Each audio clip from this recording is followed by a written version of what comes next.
Sirraa addan bahu maqaa Abbaa, Ilmaa, Hafuura Qulqulluu, Waaqa tokkoo, Ameen. Ija Waaqayyootti kan fakkeeffamtan abbootiin koo luboonni ergaa keessaa icciitii Hafuura Qulqulluudhaaf kan ariifattan obbolaawwan koo diyaaqonoota, sagalee Waaqayyoo addunyaa hadhaawaa kanaan waliin ga'uudhaaf dukkanaa'uu biyya lafaa kanaa ifa wangeelaatiin jijjiiruudhaaf sagalee Waaqayyoo baatattanii kaabaa kibbatti bahaa dhiyaatti kan bobbaatan barsiisota wangeelaa kan taatan lallabdoonni deessanii kan nu guddistan, dhalchitaniis kan nu guddistan abbootiin, haadholiin, mootummaa Waaqayyoottis kan fakkeeffamtan daa'imman, maqaa Waaqayyoo isa jiraataa, maqaa Yesus Kiristoosii isa nageenya keenya ta'een nageenyan isin gaafadhaa. Akkam jirtu? Akkam sa'aa kana geessanii?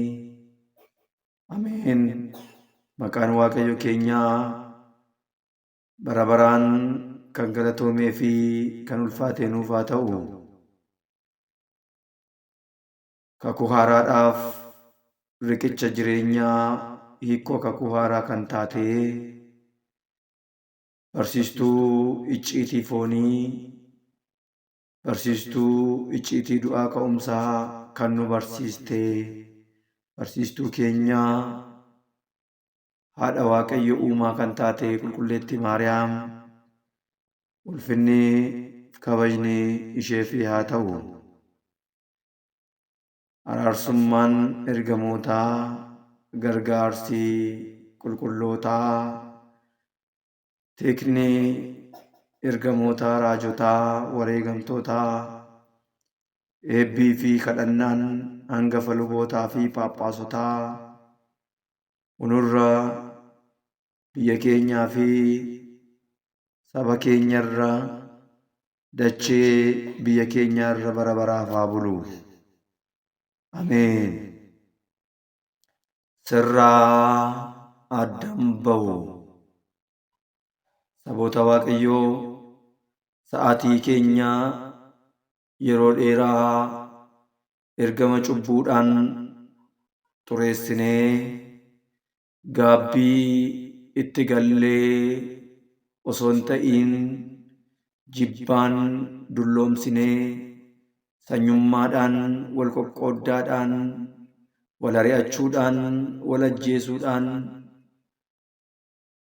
wal godaansisuudhaan wal hiisisuudhaan dhugaa wal jalaa dhoksuudhaan jibba walii keenya irratti lallabuudhaan bara keenya dulloomsinee nurraa mulqee sa'aatii kanatti yeroo kanatti gaabbiidhaan abbummaa isaadhaan arjummaa isaatiin akka deebinuudhaa fi umurii keenya badee irratti umurii kana dabalee jecha isaa akka barannuudhaa fi kan walitti nu qabee Waaqni waaqotaa, mootiin moototaa, ilmi qulqulleettii Maariyaam, ilmi Waaqa Abbaa, Yesus Kiristoos maqaan isaa kan galatoomee fi kan ulfaate nuuf haa ta'u. Bara baraan Ameen. Sirraa addan bahu. Macaafa Ruut boqonnaa 1 lakkoofsa 16 irraatii jecha kana arganna.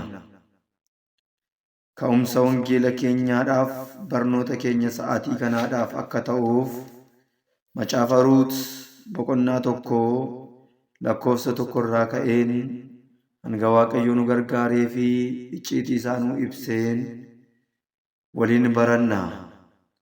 Waaqayyo ana mucaa isaa isa dadhabaa giingee arraba kootii hiikee jecha isaa akkan dabarsuudhaaf isin sa'aatii kanatti yeroo kanatti godaansarra bishaanii baqannaarra daandiirra qilleensarra lafarra bishaanirra imalaa kan jirtan dhugaan isin jalaa badee ragaan isin jalaa dhokatee mana adabaatitti yaaddootiin qabamtanii dhugaa keessan barbaaddanii dhabdanii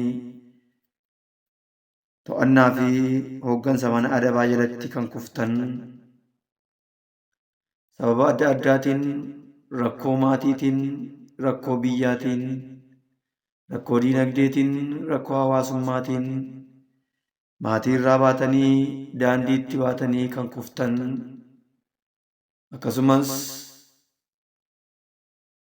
dhukkubaan qabamtanii siree keessan irratti wal'aansoo Waaqayyoo wajjin wal qabaa gaaffii ija kadhannaa keessanii gara Waaqayyootti dhiyeessaa siree keessan keessa kan jirtan dhukkubaan mootummaa dhukkubaatiin kan qabamtan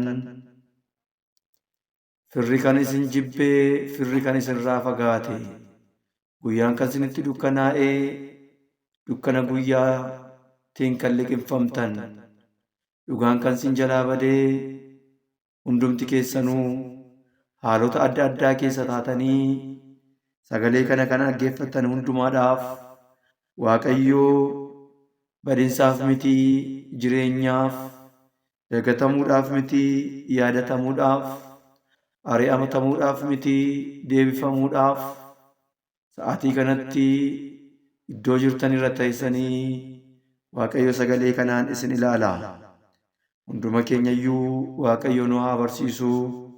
Laphee cabe Waaqayyo haa jajjabeessu. Maatii gaddaan qabamee jiru Waaqayyo jajjabinaan isaan haa ilaalu. Biyya tasgabbii dhabeefis Waaqayyo tasgabbii haa kennu. Ameen. Bara moototni xixiqqoo Yerusaalemiin bitanii keessatti mandara Galiilaatti beelli inni akka bara Abrahaam ta'ee ammas deebi'ee beelli guddaan ta'e. Beelli hamaadha saboota Waaqayyoo. Beelli maatii ofii nama dagachiisa. Beelli aadaa ofii, aadaa eenyummaa ofii, eenyummaa sabummaa ofii, sabummaa nama dagachiisa. Beelli amantaa ofii nama gachisiisa. Beelli amanamummaa ofii nama dagachiisa. Beelli rakkoodha saboota Waaqayyoo. Beetliheem mandarri Galiilaa beela guddaadhaan rukutamte.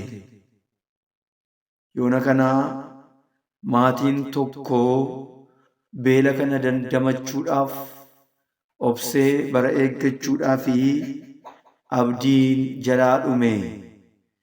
Eegee waan dadhabeedhaaf hin bari'a jennee dukkana har'aa keessatti Waaqayyoo Waaqa ifa boruu abdannee ifni boruu dukkana har'aan dabaalamee dukkanni nurratti dheeratee bari'uu didee jireenya keenya keessatti sheekkoon sheekkoo irratti makmaaksa irratti dabalamee hiikoo sheekkoo keenyaa dhabnee kan rakkannu meeqan keenya ta'a saboota Waaqayyoo. Maatiin kun haati manaa Nuhaamiin jedhamti. Abbaa manaa ishee fi ijoollee ishee Mahaloonii fi Keelehooniin qabattee biyya isaanii irraa baqachuudhaaf qooddataa jireenya ishee kan ta'e abbaa manaa ishee cinaacha ishee kan ta'e gargaaraa ishee Abeemelekiin qabattee maatii 4 ta'anii godaanuudhaaf ka'ani. Saboota Waaqayyoo godaansi rakkoo nutti dhufu jalaa nu miliqsa yoo ta'e, nu oolchuu danda'a yoo ta'e, boqonnaa nuuf argamsiisuu danda'a yoo ta'e gaariidha. Waaqayyo wajjin kan walitti nun buusne, amantaa keenya wajjin kan walitti nun buusne, aadaa keenya wajjin kan walitti nun buusne, eenyummaa keenya wajjin godaansa walitti nun buusne yoo ta'e gaariidha. Garuu maatiin kunii baqachuudhaa fi beela jalaa miliquudhaa fi godaanuun, mana cufanii ba'uun, aadaa ofii, biyya ofii, saba ofii, amantaa ofii dhiisanii deemuunii furmaata isa jalqabaa ta'ee itti mul'ateera. Kanaafis Keelihoon, Mahaloon, Nuhaamiinii fi Abemelek mana isaanii cufanii godaansa isaanii gara biyya Mo'aab, biyya Waaqa hin beekne, ji'a waaqeffattu, urjii ilaaltee bultutti baqachuudhaaf murteeffatanii dhaabbatanii mari'anne, taa'anii irratti hin dubbatne, garamiin yoo deemne garamiin Waaqayyo nu wajjin jira, garamiin yoo deemne Waaqayyo irraa adda baanaa kan jedhu hin mari'anne. Har'a jireenya keenya keessatti filannoon jireenya keenyaa godaansi nuyi sammuudhaan xiinsammuu keenyaan godaanne, hawaasa keenya irraa godaanne, amantaa keenya irraa godaanne, aadaa keenya irraa godaanne, imalli nuyi imalaa jirru lapheedhaan imallee, miillaan imallee, yaadaan imallee saboota Waaqayyoo imala keenya keessa Waaqayyo jira ta'a. Dhugumadha, beelaan jiraachuun ulfaataadha. Dhugumadha, hiyyummaadhaan baroota lakkaa'uun ulfaataadha. Dhugumadha, godoo qullaa keessa buluun hin diilallaa'a. Garuu godoo qabbanaa'een, godoo diilallaa'een ho'isuu kan danda'u Kiristoos Iyyasuus isa qorruun maal akka ta'e Beetlehem keessatti dallaa horii keessa ciisee isa hubate. Kiristoos Iyyasuusin imala keenya keessatti yoo dursine gaariidha. Maatiin kun garuu, lammiin kuni garuu Waaqayyo yoo jedhee manaan baane, akka fedhaa fi jaalala Waaqayyoo yoo ta'e, iddoo akkanaa yoo deemne Waaqayyo nu baraaruu, nu oolchuu danda'a. Harka waaqummaa isaa ergee beela keenya, rakkoo keenya, gidiraa keenya nurraa cabsuu danda'a hin jenne. Mo'aabitti yoo baqanne, Iyyeruusaalemii baanee Yordaanos irraa fagaannee kiiloomeetira 10 yoo deemne, beela keenya irraa quufatti, gadda keenya irraa gammachuutti, dhabinsa keenya irraa argachuutti, qabbanaa'uu godoo keenya irraa godoo ho'aatti darbuu dandeenyaa jedhanii mana cufanii ba'anii. Har'a laphee isaa cufee sagalee Waaqayyoo manni amantaatti lallabduun hin dhaga'uu, dhugaa mitii jedhee Hafuura Qulqulluutti amanuurraa barsiisonni sobaa, raajonni sobaa barsiisaniin qabatee kan ba'e, ona ta'ee kan deebi'ee meeqatu jira. Waaqayyoo qalbii hunda keenyaadhaaf haa kennu. Bara baraafuu ameen. Maatiin kun hin baheen godaane, akka yaadanis iddoo yaadaniin ga'ani. Garuu Mo'aab keessatti aadaa Mo'aabiin osoo hin bariin, waaqeffannaa Mo'aabiin osoo hin bariin, biyya ormaa keessatti, aadaa biyya ormaa keessatti, saba ormaa keessatti, waaqeffannaa ormaa keessatti Abemelekii itoo maatiin isaa Nuhaamiin fi ijoolleen isaa lamaan itoo itti hin yaadiin, itoo hin hubatiin du'aan irraa fuudhame. Guutuu ta'anii ba'anii hir'achuu Waaqayyo namaa oolchu saboota Waaqayyoo. yoo laga ceenee innuu darba nutti fakkaatee kan baanee irbaata naachaa kan taane ijoolleen keenya obbolaan keenya meeqaa galaanaaf irbaata kan ta'an dooniin ittiin galagalee gammoojjii keessatti kan hafan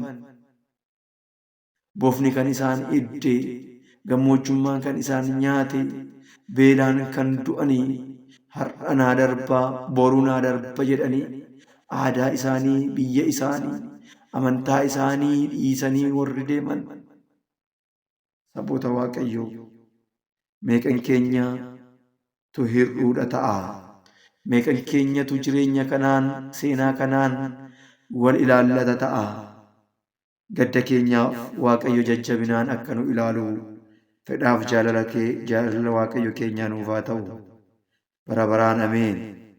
Maatiin kun hin ba'ee afur ta'ee guutuu ta'ee ba'ee keessaa abbaan isaanii qoddataan jireenya ishee abbaan manaa ishee Abeemelek du'aan fudhatame. Osoo du'a abbaa manaa ishee gadda abbaa manaa ishee hin fixatiin ijoolleen ishee duraa duubaan Keleyoonii fi Mahaloonis gara du'aatti biyya ormaa keessatti aadaa saba ormaa keessatti du'aan ergamaan du'aa dhufee isaan fuudhe. Niitiin kun guutuu taatee baateetti har'a garuu kophaa isheeti.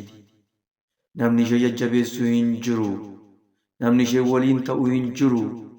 Namni rakkina ishee fi dhiphina ishee qooddatu hin jiru. Dhugaadha fuusifatteetti ijoolleen ishee fuudhanii fi garuu dhalchanii akkoo ishee taasisuu hidda dhaloota isaanii dheeressuu hin dandeenye maqaa isaanii waamsifachuu hin dandeenye. Eeyyee yoona haati manaa ijoollee isaanii haati manaa Mahaaloonii fi Keleyoon Ruutii fi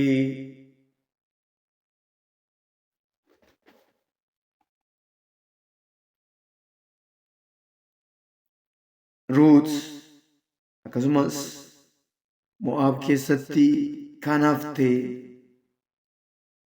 Orfaan haadha manaa ijoollee Nuhaamiin haadha manaa Keleyoonii fi haadha manaa Mahaaloonii turanii. Egaa abbaa manaa ishee dhabdeetti ijoollee isheetti obsaa turte. Ijoolleen ishee du'aniiru namatti obsituu argachuu hin dandeenye. Nan deebi'aa itti oduun gaariin dubbiin gaariin gara isheetti dhufe.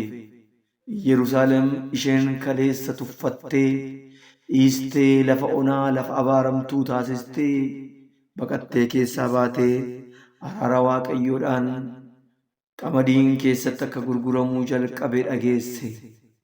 Kanaafis nan deebi'aa gara biyya kootitti gara waaqa abbootii kootitti gara aadaa abbootii kootitti gara Beetlihem Yerusaalemitti deebi'aa jettee kaate. Ijoolleen dubartootaa ijoollee isheetitti heerumanii turanis si waliin deemnaa jedhanii faana ka'anii. Eeyyee saboota Waaqayyoo gaafa godaannu godaansi keenya eessa akka ta'e ilaalaa. Imalli keenya garam akka ta'e ilaalaa. Macaafa fakkeenyaa boqonnaa 24 lakkoofsa 24 irraa gaafa dubbistanii loccuun mana mootii keessa jiraatti jedhamee barreeffamee jira. Loccuu ilaalaa. Waaqayyoo uumamaan nu barsiisuudhaaf yeroo baay'ee macaafa keessatti nu galmaa'effamee jira. Loccuun uumamadha. Uumama xiqqaadha. Lafarra looti. Garuu mana mootii keessa gamoo keessa jiraatti jedhamee nu barreeffamee jira. Maarree kiristaanni mana mootii mana waaqasaa keessa jiraachuudhaaf yoo loccuun mana dhagaa keessa jiraachuu dandeessi ta'e gamoo dhagaarraa ijaarame keessa jiraachuu dandeessi yoo ta'e qorruun dilallaa'uun dhagaa osoo isheen orkiin gammachuudhaan mana mootii keessa aara mootii aara mana sana keessatti naanna'u qabbaneeffachaa yookiin ho'ifachaa kan jiraattu yoo ta'e, ilmi namaa dallaa mana waaqa isaa keessa jiraachuudhaaf akkamitti ulfaata? Ilmi namaa mootii isaa waaqa isaa kan ta'e wajjin jiraachuuf akkamitti ulfaata? Maatiin kun garuu Waaqayyoon osoon eegiin, jecha Waaqayyoo osoon hubatiin, hojii gocha Waaqayyoo akeeka isaa otoo hubatiin manaa ba'anii deemanii, Nuhaamiinis hir'uu taatee nan deebi'a nan galaa jettee kaate.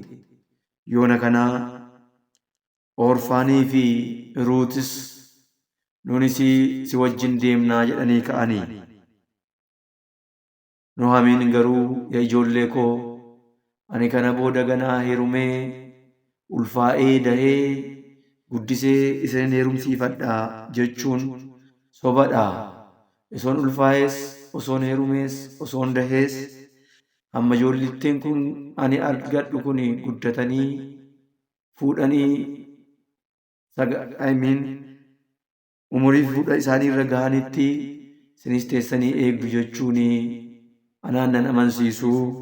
Kanaaf biyya keessan keessa, saba keessan keessa, uummata keessan wajjin jiraadhaa jettee isaan dirqisiiste.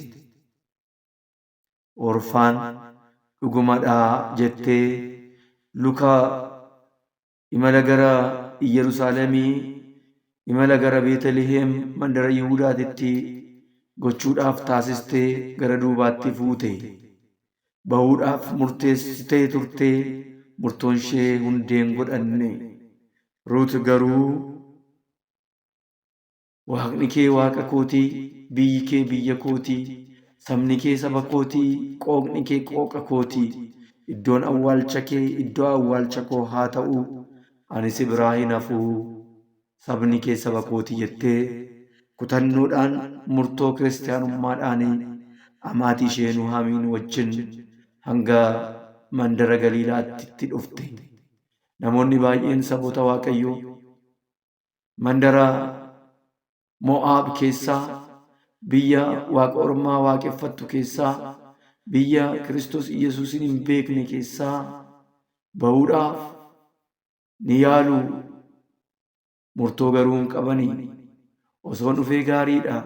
Osoon sagantaa keessatti argamee gaariidha. Osoon wangeela si wajjin baradhee hawwii kooti. Garuu sanbata hojii ni qaba.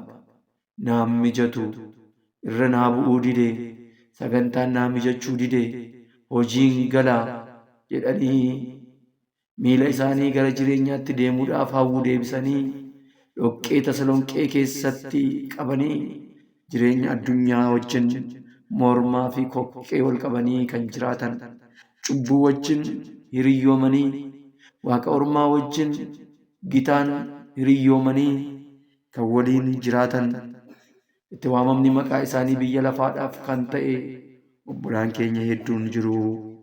Waaqayyoo miila isaanii keessattuu miila laphee isaanii deemsa isaanii gara mana Waaqayyootitti akka taasisu fedhaaf jaalala Waaqayyoo uumaa keenya haa ta'u. Orfaan dhugaadhaa gara biyya koonaa wayya jettee gara seenaan ishee yaadatamuu hin dandeenye galmee hundeen isaan beekamnetti gara Mo'aab biyya ormaa, aadaa ormaa isa sana, isa urjii waaqeffatu, isa ji'atti bulu, biyya waaqa ormaa qabdu, biyya abbootii ishee, biyya waaqa tolfamaa ishee keessatti deebitee hafte. Ruut garuu deebitee dhuftee mandara Galiilaa Yerusaalemiin qe'ee Yihuudaa keessatti Bo'eez nama jedhutti heerumtee Kiristoos Iyyasuus dhalachuu isaadhaaf bu'uura taatee akaakilee Gooftaa Iyyasuus Kiristoos ta'uudhaan macaafa jireenyaa, macaafa qulqulluu keessatti seenaan ishee barraa'e.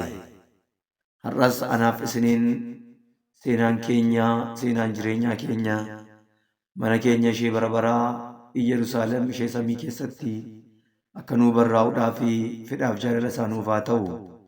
Ruut lakki yaa Nuhamiin deebi'inaan hin jedhiini, ani sirraa addan ba'u, ani sirraatiin fagaadhu, ani si dhiisee hin deemuu jette.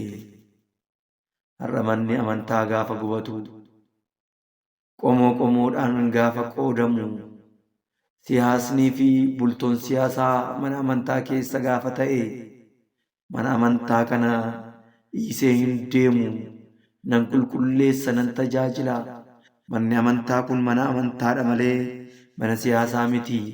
Sirraa addan bahuu yaa Yerusaalem ishee lafaa, fakkeettii Yerusaalem ishee samii jennee mana amantaa keenya wajjin ciiccinee kan dhaabbanne meeqan keenya ta'a. Sirraa addan bahu mana Waaqayyoo keessatti qulqulloota wajjin, qulqulleettii haadha keenya Maariyaam wajjin mana qulqullummaarraa osoo adda hin bahin, qulqullootarraa osoo adda hin bahin, sagalee jireenyaa Yesus Kiristoos irraa osoo adda hin bahin, bara baraaf akka jiraannuudhaaf Waaqayyo akka nu gargaaru kadhannaan abbootii keenya Phaaphaasota, lubootaa, eebbifamtoota, raajotaa, wareegamtootaa, duuka buutotaa fi ergamootaa hunduma keenyarra biyya keenyarra haa bulu bara baraan. Ameen. Sirraa addan bahu. Macaafa Ruut boqonnaa 1:16 kan nu barsiisee, kan nu gorsee, kan nu deebisee maqaan Waaqayyo keenyaa bara baraan kan galatoomee fi kan ulfaate haa ta'u. Ameen. Galanni Waaqayyo Abbaa, Ilma, Hafuura Qulqulluudhaaf haa ta'u bara baraan. Ameen.